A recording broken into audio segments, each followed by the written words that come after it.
Can you hear me in the back? Yes, good. All right. Well, welcome to the inaugural James Jones Symposium.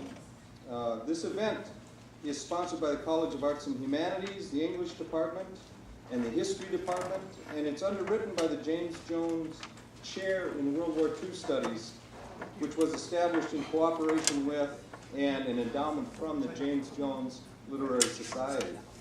This will be an annual fall event, so we're particularly honored to have as our featured speakers for our first event this year, John Shirota and Barbara Shirota.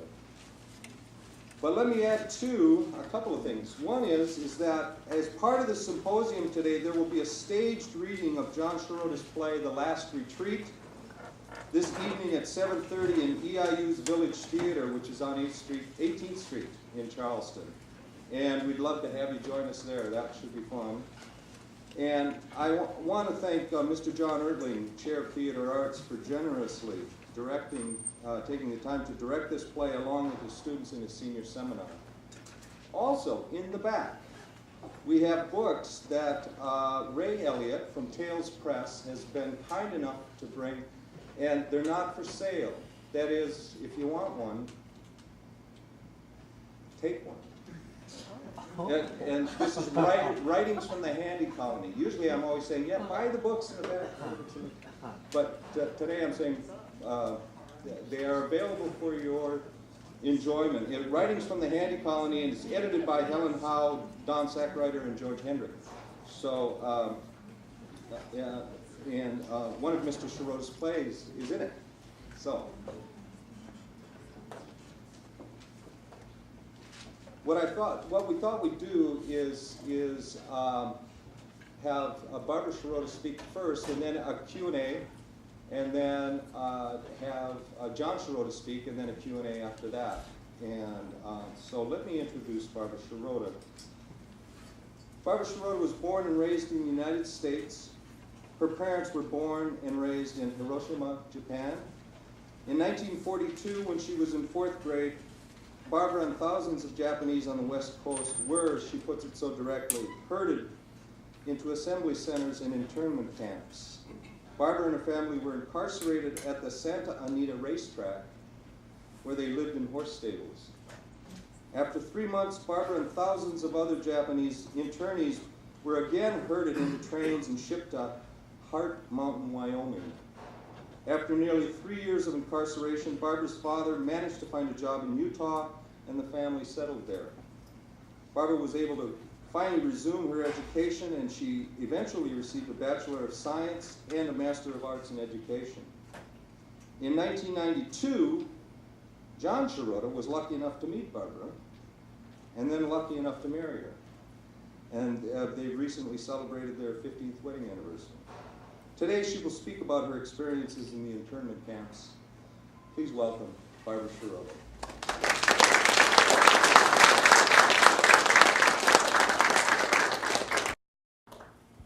Thank you.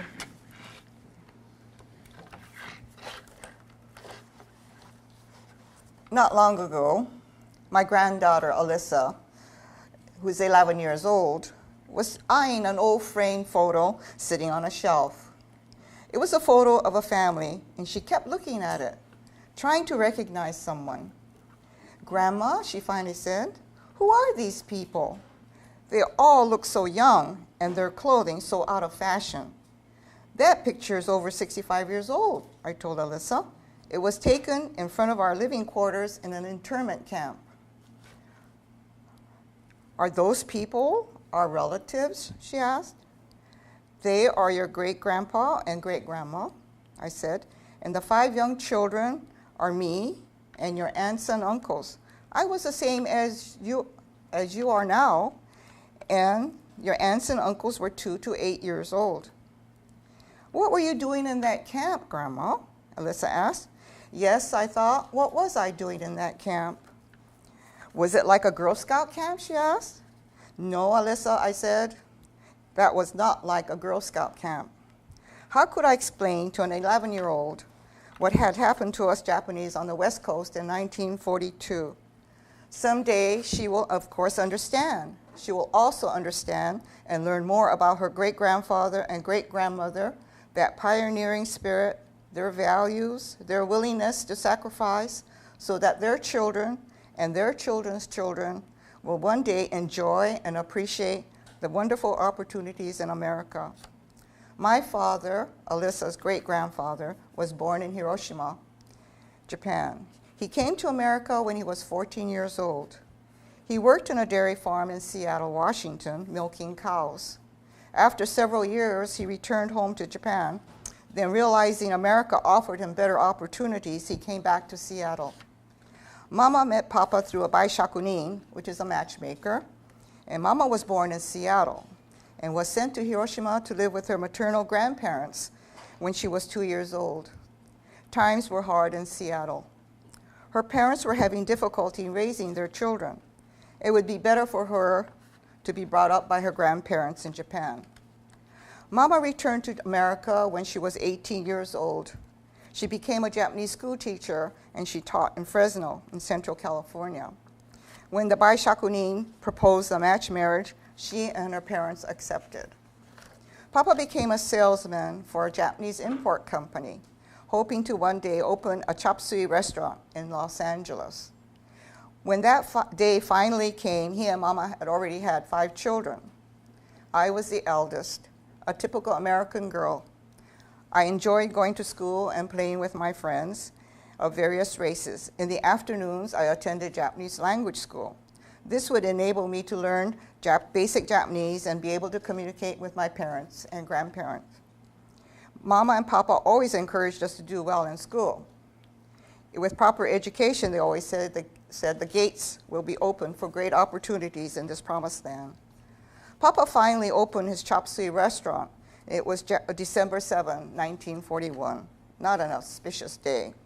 Japan attacked Pearl Harbor in Hawaii that morning. As it turned out, Papa would have to close his restaurant in a few days. And one day, he would receive 10 cents to $1 on his investment. Most of us did not know where Hawaii was, much less Pearl Harbor. We soon learned that Hawaii was a chain of islands anchored to the bottom of the sea. Next day, December 8, President Delano Roosevelt made his historical, resounding speech to Congress and the nation. Yesterday, December 7, 1941, a day which will live in infamy, the United States of America was suddenly and deliberately attacked by the Navy and Armed Air Force of the Empire of Japan. At school, my non-Japanese friends were no longer my friends. I was a spy, a saboteur. I had directed the Japanese airplanes to Pearl Harbor. Japanese school was, of course, closed, and many businesses with Japanese names were quickly changed to American names. Nippon Store to Victory Store, Imperial Theater to American Theater, Sunrise Restaurant to Sun Stars and Stripes Restaurant. Japanese boys were taunted and threatened. Dirty, slant-eyed Jap, they yelled, "Why? Go back to where you came from." Up until now, America has spent a century learning to hate and fear Japanese, and after Pearl Harbor, they lashed out at the only available enemy. Radio commentators and newspapers demanded that all Japanese Americans be evacuated from the Pacific coast. They feared imminent invasion and was convinced that Japanese Americans would assist as fifth columnists and spies.